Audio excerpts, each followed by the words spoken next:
Kemudian sepertiga kembali untuk dirinya sendiri, yaitu adalah amalnya. Selama di alam kubur kita akan ditemenin oleh amal kita. Kalau kita ketika hidupnya banyak amal kebaikan, akan ditemenin dengan kesenangan di alam kuburnya. Jika hidup kita jahat, na'udzubillah min dzalik, maka setiap sholat kita senantiasa dianjurkan untuk doa ba'da tasyahhud akhir, ba'da sholawat ibrahimiyah, Allahumma inni a'udzubika min adzabil qabri wa min adzabil nar wa min fitnatil mahya wal mamati wa min fitnatil masiihid dajjal. Ya Allah, aku berlindung kepadamu min adzabil qabri, dari siksaan kubur. Inna Allaha yab'atsu man fil kubur, sesungguhnya Allah membangkitkan orang yang udah masuk ke alam kubur. Kemarin saya baca dalam tafsir, ada seorang sahabat bertanya kepada Rasul, ya Rasulullah, jika kami udah masuk ke lubang kubur, apa yang ditemukan oleh kami? Rasul menjawab, ini baru kali ini ada yang bertanya seperti ini, sebelumnya belum pernah ada. Kata Rasul, yang pertama kita akan temukan di alam kubur adalah malaikat ruman. Jadi sebelum malaikat munkar nakir, itu malaikat ruman muter-muter. Kata malaikat ruman, ya Abdullah, bangunlah. Maksudnya bangun ruhnya, bukan bangun jasadnya. Kalau jasadnya penyundul ini sebutannya. Tulislah amalan-amalan kamu selama hidup di dunia. Si mayit itu bertanya, nulis pakai apa? Pulpen gak punya, buku juga gak ada, tintanya gak ada, sobek kain kapan kamu, pulpennya telunjuk kamu, tintanya ludah kamu. Orang yang ketika di dunianya buta huruf juga, Allah berikan kecerdasan dari mulai akhir balik ditulis. Amal baik maupun amal buruk. Baiknya yang disebutkan dalam Al-Quran, wa kulla insanin alzamnahu ta'irahu fi unuqih. Setiap amal perbuatan manusia kami gantungkan di lehernya. Nanti pada hari kiamat akan dibuka, akan disuruh dibaca masing-masing. Wa nasuhu yaumal qiyamati kitaban yalqahu mansyura. Iqra kitabah, baca buku catatan amal kamu. Ketika di dunia pun juga para jemaah sekalian, kata ulama, buku catatan amal kita digantungi di leher kita. Mana nggak ada. Kalau amalnya baik jadi hiasan. Kan kalung itu bagi perempuan hiasan. Kalau orang akhlaknya baik, itu bagaikan dikasih kalung, kelihatannya indah, ahli ibadah, murah senyum, senang memberikan nasihat kepada orang lain. Tapi kalau amalnya jahat, itu kayak dikalungin kotoran, serem, melihatnya juga, malas bertetangga. Alhamdulillah. Nah, di sini yang kita akan bahas, wala tufanun ro'atun matan fi batniha janinun hatta yatahaqqaqa mautuhu. Tidak boleh menguburkan perempuan yang mati bibatniha di dalam perutnya janinun, ada janinnya, ada anaknya, hatta yatahaqqaqa mautuhu, sehingga nyata itu si bayi itu, si janin itu mati di dalam perut ibunya. Jadi kalau ada perempuan meninggal dunia, hamilnya udah besar, jangan buru-buru dikuburkan, diselidiki dulu, diperiksa dulu. Ini cabang bayinya, ini anaknya, dilahirnya hidup apa mati. Sekarang kan udah gampang, udah banyak alat. Kalau menurut dokter, ini anaknya udah nggak ada napasnya, udah mati, ya baru kuburkan. Wayati itu satu jauh pihak. Kalau memang si bayi itu hidup, udah ditunggu 3 jam 4 jam, diperiksa lagi, ini anaknya hidup, wajib dibedah perut ibunya, keluarkan anaknya. Kan kelihatannya hina, masa orang sudah mati di bedel. Ini kata ulama dalam kaidah, li'anna maslahata ikhrajihi a'dhamu min mafsadatin bihaqi hurmatiha.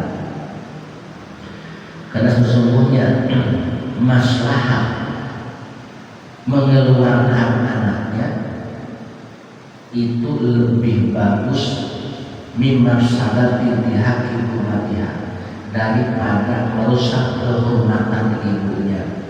Meskipun kelihatan ibunya udah mati di bedel, kan kelihatannya hina, itu mengeluarkan anak itu lebih maslahat. Kalau anaknya dikubur masih hidup, berarti sama juga membunuh diri. Kalau ibunya dioperasi, dibedah dengan udah mati. Bagaimana kalau udah dikuburkan jenazah perempuan, di dalam perutnya ada bayinya, wa nansulahu indujia hayatuhu bi qaulil qawabil libullihi sitata ashhurin. Wajib digali kuburannya jika diharapkan si bayi di dalam perut hidup menurut ahli kedokteran. Kalau dulu di kaumil qawabil dengan ucapan dukun beranak, sekarang udah nggak ada dukun beranak, semuanya tidak. Hasil penelitian dokter, wah ini pak udah dikubur ya, udah, kenapa dikubur? Ya orang udah mati, udah dimandiin, udah dikapanin, ngapain lagi? Pak, beberapa hari yang lalu dia minta diperiksa ke saya. Dia itu hamilnya udah 6 bulan, mau menginjak ke 7 bulannya. Berarti itu si anaknya hidup. Wajib digali dalam rangka untuk menyelamatkan anaknya. Tapi fa'ilam dunya hayatuhu harumas satu. Tapi kalau memang tidak diharapkan hidup, mayatnya belum dikubur, begitu diperiksa oleh dokter, wah ini berapa menit lagi juga anaknya nggak bakalan kuat nafasnya, tunggu dulu sampai si anaknya mati. Tapi kalau nafasnya kencang, wah ini anaknya sehat, segar betul, wajib di bedel, wajib dikeluarin anaknya, meskipun itu ibunya sudah dikubur. Karena hasil penelitian dokter, ini si bayinya sehat, wajib digali dalam rangka untuk menyelamatkan bayinya. Tapi kalau memang si bayi itu di dalam perut ibunya tidak diharapkan untuk hidup, wah napasnya udah nggak bakalan kuat, tunggu sampai si bayi di dalam perut ibunya itu meninggal dunia, nanti dikuburkan bareng dengan ibunya. Wakila anahu yudabu ala batniha syai'un liyamutta qaratun fahisun. Adapun ada pendapat orang, kalau orang mati lagi hamil, anaknya sehat dalam perutnya, pencet aja dengan barang yang berat, itu golatul fahisun, sangat salah fatal, sama juga membunuh. Nah itu berakhir sekalian. Tapi sampai sekarang saya belum pernah dengar berita seperti itu. Biasanya orang kalau melahirkan ima anaknya meninggal dunia, ibunya masih hidup. Ada kalanya anaknya udah keluar hidup beberapa jam atau beberapa hari, ibunya meninggal dunia. Nah, selesailah kita membahas menguburkan jenazah atau mayit yang sudah dewasa atau yang sudah tua. Sekarang bagaimana kalau mayitnya ini anak kecil atau yang keguguran? Nah, di sini dibahas wa wuriya aisutiro bihir qatin siktun wa dupina ujuban katiflin kabirin natoko bisyahadataini wa la yajuzu ghusluhuma bal yajuzu wa kharaja bisikti al-alaqah wal mudghah fayufanani naban min ghairi sikti. Yang kita udah bahas mayit yang udah dewasa atau mayit yang sudah tua, kewajiban 4, yaitu memandikan, mengkafankan, menyolatkan, menguburkan. Nah di sini dibahas oleh ulama, kalau yang mati itu anak yang keguguran, wa muriya aisutiro bihir qatin siktun, cukup si anak yang dilahirkan keguguran itu hanya dikapanin saja kemudian dikuburkan. Wala yajibu ghusluhuma, tidak wajib dimandikan. Begitu juga sama katibi kafirin atau bisyahadatain, sama seperti anak orang kafir, nabi masih kecil, dia udah membaca 2 kalimat syahadat, misalkan 2 tahun atau 3 tahun kan diajarin misalkan TPA atau apapun. Ada anak orang kafir, dia udah bisa membaca 2 kalimat syahadat, meninggal dunia, itu hanya kewajiban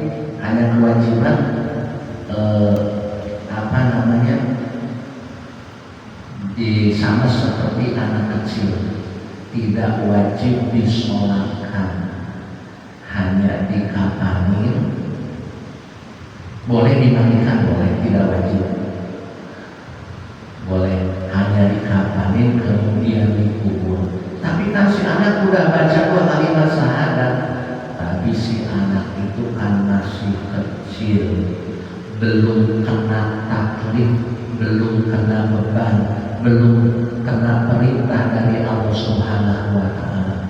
Jadi sama seperti bayi yang keguguran atau bayi lahir dalam keadaan udah meninggal dunia. Begitu juga anak orang kafir, tidak wajib dimandikan, tidak wajib disolatkan. Cuma kalau dimandikan boleh-boleh saja, tidak ada kewajiban. Hanya cukup dikapanin kemudian dikuburkan. Wa kharaja bisikti al-alaqah wal mudghah fayufanani naban. Adapun yang dilahirkan segumpal darah atau segumpal daging, itu cukup hanya dikubur saja min ghairi sitrin, tanpa dikapanin. Jadi kesimpulannya, kalau bayi lahir udah mati itu tidak wajib disolatin, tidak wajib dimandikan, cuma boleh dimandikan. Yang wajib dikafani dan dikuburkan. Bagaimana kalau lahir si bayi itu sempat hidup? Walawi pasola ba'da arba'ati asyurin gusila wa kufina wa dubina nujuman fa ini talaja awis ta'ala ba'dan bisolihin surya alaihi nujuman. Jika si bayi lahir di kandungnya itu udah 4 bulan, 4 bulan itu kan udah nafur, itu kan termasuknya keguguran. Baru 4 bulan lebih seminggu, begitu lahir si anak itu sempat bergerak atau sempat nangis, kemudian meninggal dunia. Nah ini kewajiban 4, yaitu memandikan, mengkafankan, menyolatkan dan menguburkan. Jadi ulangi, bagi anak yang keguguran, kalau lahir udah meninggal dunia, kewajibannya hanya 2, kewajiban mengkafanin dan menguburkan. Kalau yang keguguran yang dilahirkan itu hanya gumpalan darah atau segumpal daging, karena mungkin baru 3 bulan lebih 2 minggu udah berbentuk manusia, cuman belum sempurna. Nah itu juga tidak wajib dimandikan, tidak wajib disolatkan, tidak wajib dikafani, kubur aja. Sebenarnya nggak tega ya, udah berbentuk manusia, masa kayak kucing aja dikafani, ya terserah, cuma nggak wajib. Kemudian yang keempatnya, kalau lahir si anak itu pernah bergerak, itu kewajiban 4, yaitu memandikan, mengkafankan, menyolatkan dan menguburkan. Atau si anak itu sempat nangis, makanya disitulah harus ditanyain sama bidan, meninggal itu waktu lahir dia sempat gerak juga, sempat. Nah berarti ini wajib dimandikan, wajib dikafani, wajib disolatkan, wajib dikuburkan. Wujuban, wajib disolatkan kalau di kandungnya udah 4 bulan atau lebih, 4 bulan, 5 bulan, 6 bulan, 7 bulan, lahir, hidup beberapa jam kemudian atau beberapa detik kemudian si anak itu meninggal dunia. Ini wajib dimandikan, dikafankan, disolatkan, dikuburkan. Wa arkanuha ay as-salatu 'alal mayyit sab'atun. Ahaduha niyatul kamiliha wa min thamma summa wajaba biha ma yajibu fi niyatis sa'iril qulub min nahwi tiraniha bitaharrum wa ta'arudil tarbiyah wa illam yakul fardhu kifayatin. Adapun rukun nyolati mayit ada 7. Yang pertama niat, sama seperti niat sholat yang lain, sama seperti niat sholat wajib, sama seperti niat sholat sunnah.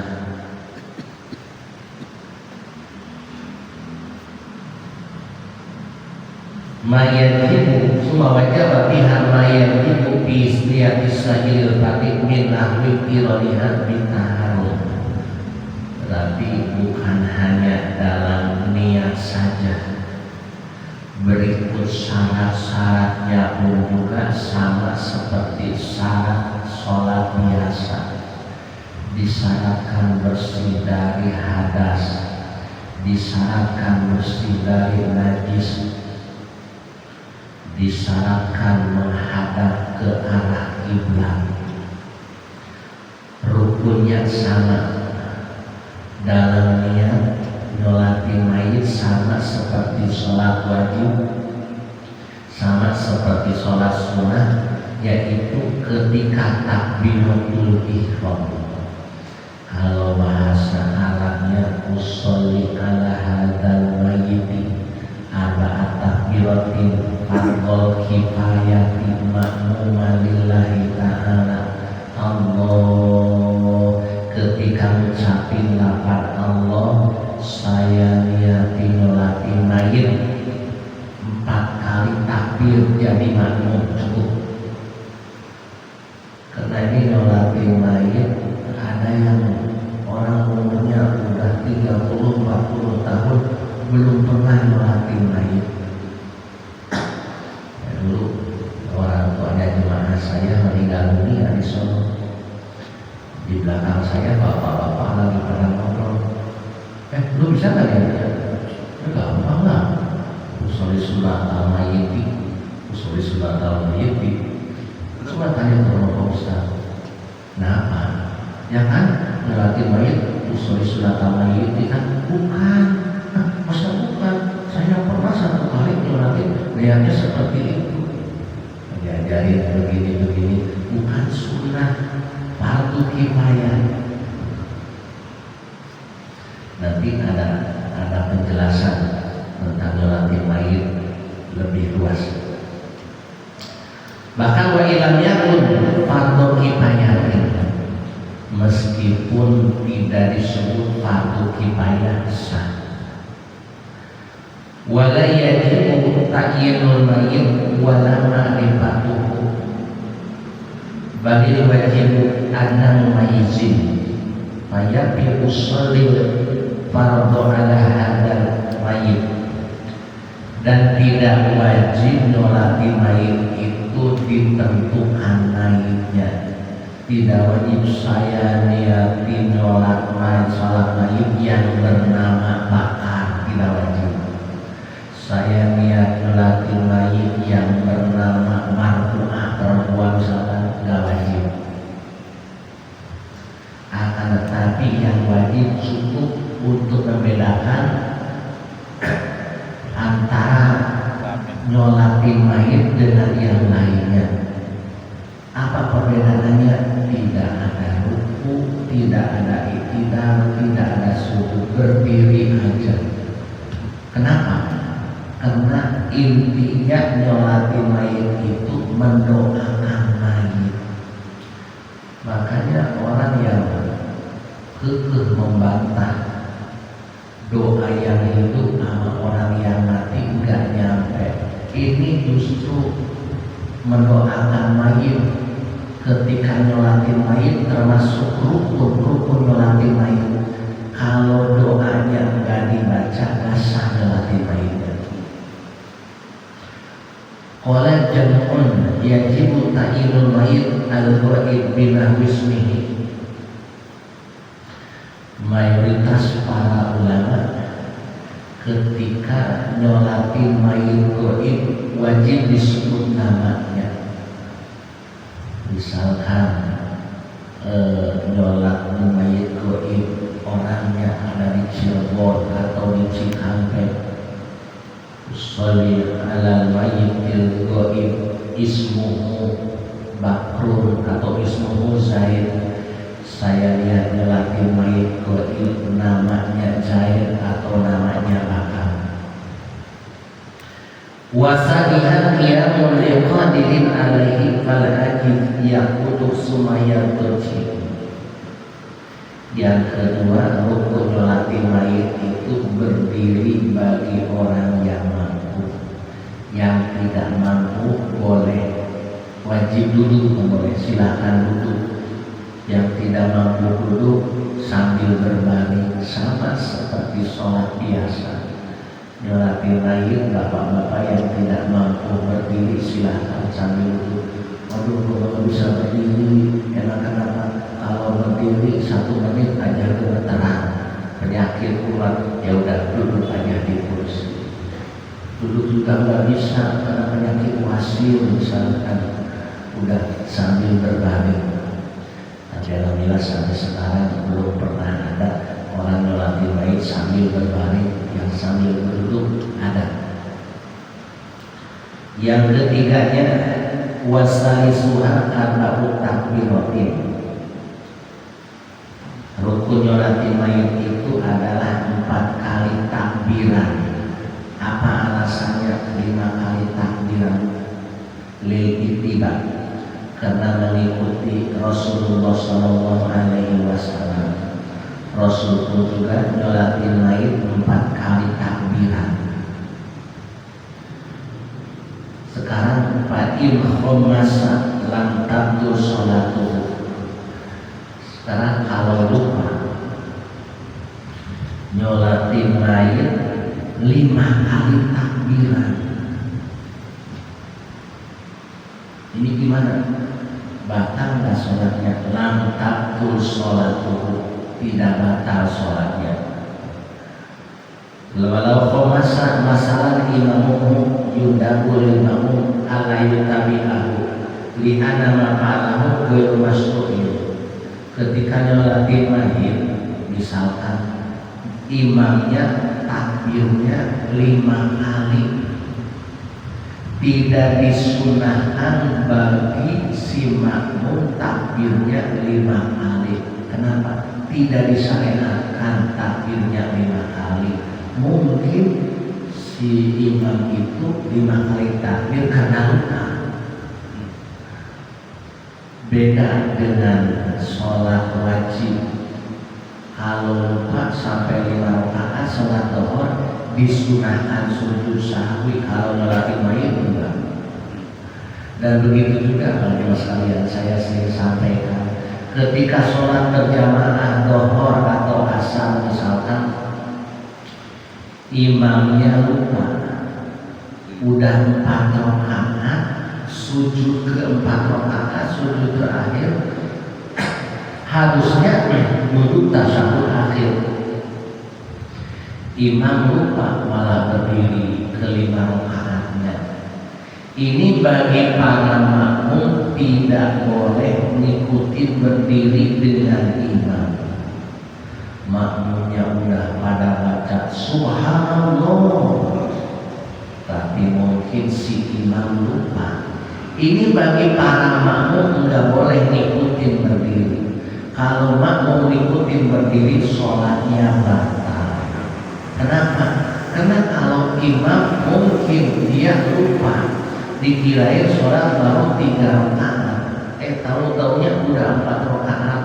Para makmum yakin sholat udah 4 rakaat, tidak boleh ngikutin berdiri dengan imam. Kalau ngikutin berdiri dengan imam, sholatnya batal para makmum. Terus para makmum duduk saja. Imam niat mufaraqah, baca tasyahud, kemudian baca salam masing-masing. Wa imam duduk menunggu imam nanti salamnya bareng dengan imam. Tapi kata para ulama lebih bagusnya duduk nunggu imam tasyahud akhir hingga nanti salamnya bareng dengan imam. Dan mungkin ini terjadi para ibu sekalian. Saya pribadi pernah terjadi ngimamin sholat asar. Saya yakin sholat baru 3 rakaat, saya berdiri. Emang yakin baru 3 rakaat. Di belakang subhanallah. Kesalahan saya apa? Yakin saya ke-4 rakaatnya. Tahu-taunya di belakang pada ngikutin berdiri.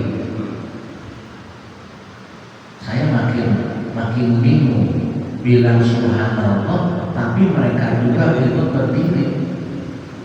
Udah pokoknya rakaat terakhir itu agak kacau. Ya setelah saya sholat nanya, emang kesalahannya apa tadi? Ustaz sholat 5 rakaat. Saya nggak yakin 4 rakaat. Kenapa kalian ngikutin? Saya yakin sholat 4 rakaat. Kalian yakin sholat 5 rakaat. Kalian nggak sah. Balik lagi sholatnya. Kalau saya sah, bukan belain diri saya. Emang itu lagi ngeblank, lagi capek. Benar terjadi. Pernah kedua kalinya dia sholat asar lagi. Itu mah yang komen cuma hanya 1 orang. Udah selesai sholat, udah pikir singkat, udah salam-salaman. Saya keluar dari tempat sholat ke kamar saya. Ada 1 orang yang mengejar, Ustaz, saya mah yakin sholat cuma 3 rakaat. Saya yakin 4 rakaat. Saya yakin 3 Pak. Mungkin ente datangnya belakangan. Yang iqomah saya, tapi saya yakin 4 rakaat. Itu tadi yang di belakang ada berapa orang para makmum? Ada 5 orang sama saya. Itu yang 4 orang nggak komen, ente aja. Tapi saya yakin sholat cuma 3 rakaat. Yang 4 orang udah pada keluar. Berarti yakin yang 4 rakaat karena saya benar sholatnya 4 rakaat. Jadi buat saya gimana Ustaz? Ente ulangi lagi sholatnya. Karena yakin kan? Iya yakin. Lain halnya jika ragu-ragu. Kalau ragu-ragu udah salah sholat 3 atau 4 rakaat. Kalau hanya ragu-ragu itu kan keyakinan hanya 50%. Udah nggak ada masalah kalau timbul keraguan. Kalau yakin sholat hanya 3 rakaat, udah berdiri, udah ngobrol, wajib diulangi. Kecuali kalau keraguan udah membaca salam, masih menghadap ke arah kiblat, diam aja. Rasa sholat 3-4 ya, 3-4.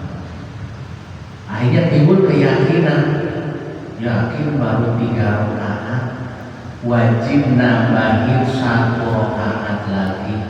Kalau belum belok dari kiblat dan waktunya belum lama. Kalau udah belok dari kiblat meskipun belum lama, dari sholat 3-4. Sebelum 4 kan 3 dulu, yakin 3 rakaat. Kalau badan udah belok dari kiblat, wajib diulangi dari pertama lagi. Wa yusannu yadayhi fi takbirati hadwa mankibaihi wa wad'uhuma tahta sadrihi baina kulli takbirataini. Dan disunahkan ketika membaca takbir mengangkatkan kedua tangan. Takbiratul ihram, Allahu Akbar.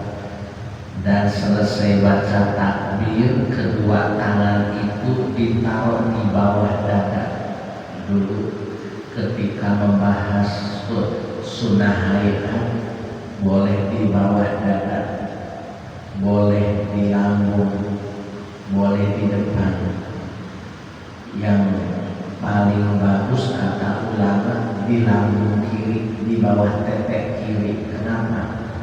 Karena hadis sanubari itu adanya di lambung kiri, ini corongnya di bawah tete kiri. Sengaja kita tekan agar menimbulkan kekhusyuan di dalam sholat.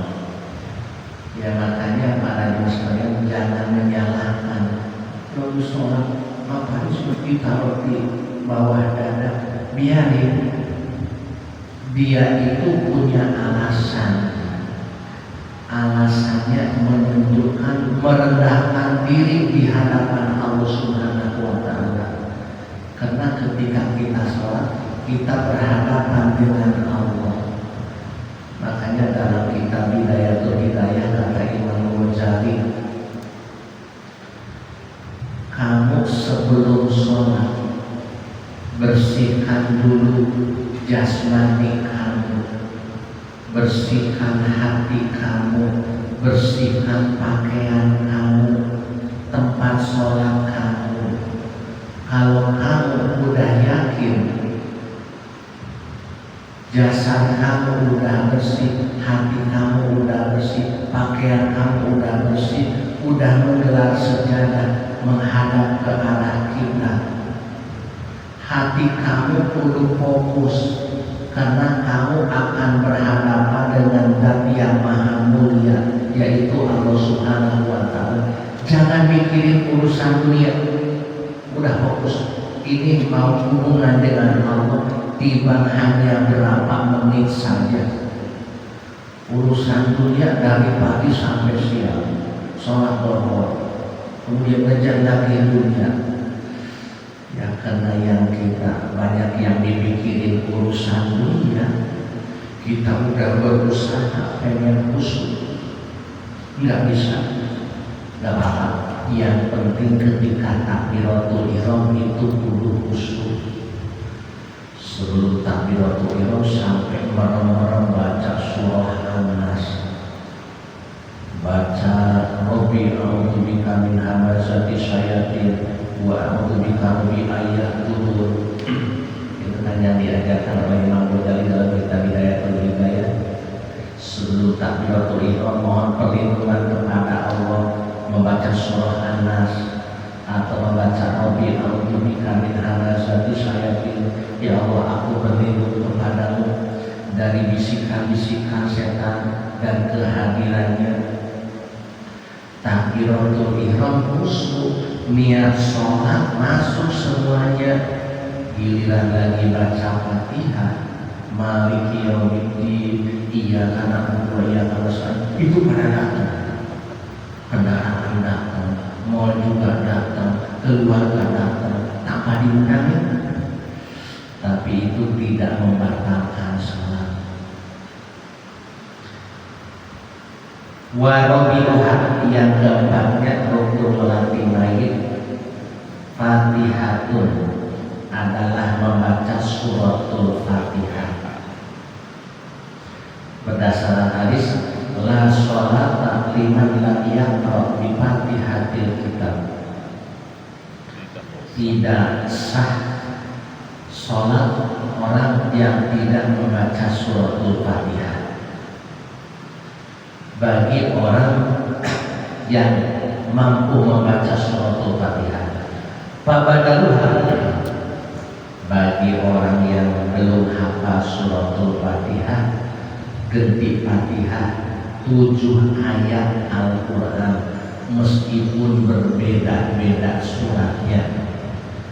Kalau alhamdulillahirabbil alamin bisa, terus yang lain qul a'udzu birabbil falaq bisa, qul a'udzu binas bisa, qul huwallahu ahad bisa. Udah enggak apa-apa. 7 ayat meskipun berbeda-beda surat. 7 ayat tidak bisa dengan dikir aja subhanallah walhamdulillah wa la ilaha illallah wallahu akbar wa la haula wa la quwata illa billahil aliyyil azim. Itu baru dihitung bandingannya 5 ayat. Subhanallah, alhamdulillah, la ilaha illallah, Allahu akbar 4. La haula wa la quwata illa billahil aliyyil azim 5. Jadi tasbih, tahmid, tahlil, takbir, hauqalah. Berarti kurang 2. Tambahannya masya Allahu kana wa ma lam yasha lam yakun. Perlu tambah bingung lagi baru dengar. Masya Allahu kana, apa yang dikehendaki Allah ada pasti ada. Wa ma lam yasha lam yakun, dan yang tidak dikehendaki oleh Allah tidak ada, enggak bakalan ada. Nah ini Fatihah enggak bisa, 7 ayat enggak bisa, tasbih juga enggak bisa, tapi pengen ngikuti nyolatin lain, fawqupun biqadriha, udah berdiri aja seukuran nyolatin lain, lebih enak berjamaah kan, tinggal ikutin Allahu Akbar, Allahu Akbar, Allahu Akbar. Ini bagi orang yang belum bisa Fatihah, belum bisa 7 ayat, belum bisa zikir yang lain.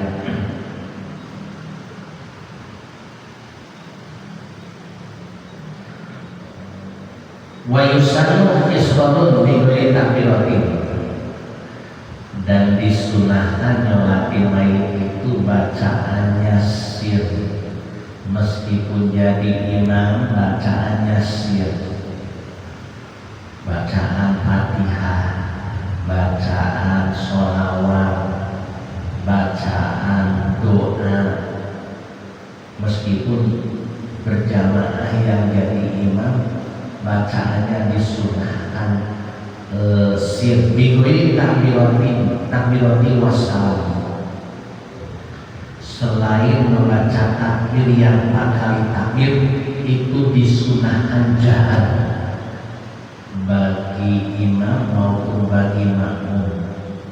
Begitu juga yang disunahkan jahar membaca salam. Dan nyolati mayit itu sebelum Fatihah tidak disunahkan membaca doa iftitah. Setelahnya tidak disunahkan membaca surah. Jadi nyolati mayit itu singkat, takbiratul ihram dibarengi dengan niat, kemudian baca suratul Fatihah sampai akhir takbir, kemudian baca sholawat, minimal Allahumma sholli ala Muhammad, lebih lengkapnya ditambahin sholawat Ibrahimiyah, sholawat keluarga Nabi wa ala ali Muhammad kama sholaita ala Ibrahim wa ala ali Ibrahim wa barik ala Muhammad wa ala ali Muhammad kama barakta ala Ibrahim wa ala ali Ibrahim fil alamin innaka Hamidum Majid. Allahu Akbar. Nah itu bacaannya sir aja, kemudian baca doa pun juga sir. Jadi yang disunahkan jahar hanya membaca takbiratul ihram dan takbir, setelahnya baca Fatihah mau baca sholawat, atau setelahnya baca sholat mau baca doa, itu disunahkan takbirnya jahar. Adapun bacaan Fatihah, bacaan sholawat, bacaan doa itu disunahkan sir saja. Wa qamisuha shadaqah. Sampai itu bapak sekalian, pengajian pada pagi hari ini, setelahnya kita membahas tentang menguburkan jenazah, baik yang sudah dewasa maupun yang masih kecil atau yang keguguran. Dilangsungkan pembahasan tentang nyolatin jenazah. Mudah-mudahan meskipun sedikit yang saya sampaikan ada manfaat bagi kita semuanya. Al-Fatihah. A'udzubillahi minasyaitonir rajim. Bismillahirrahmanirrahim. Alhamdulillahirabbil alamin arrahmanir rahim maliki yaumiddin. Iyyaka na'budu wa iyyaka nasta'in. Ihdinas siratal mustaqim. Shiratal ladzina an'amta 'alaihim ghairil maghdubi 'alaihim waladdallin. Amin. Rabbana ya karim, Rabbana ya karim, Rabbana ya karim. Ya arhamar rahimina irhamna, ya arhamar rahimina irhamna, ya arhamar rahimina irhamna, wa'afina wa'fu 'anna wa 'ala ta'atika wa syukrika a'inna, ya hayyu ya qayyum ya dzal jalali wal ikram, wa akrim lana bi fadlika wa ridhaka ya Allah, wa ridhaka ya Allah, wa ridhaka ya Allah. Allahumma bihaqqil Fatihah wa sirril Fatihah wa haratil Fatihah iftah lana abwabal khair wa khtim lana bil khair waj'alna min ahli khair. Allahumma salli islamana wa sallim imanana wa sallim i'tiqadana wa sallim ma'rifatana min dari dunia dari akhirah. Allahumma khtim lana ya Allah bi husnil khatimah wa la tahtim alaina ya Allah bi su'il khatimah.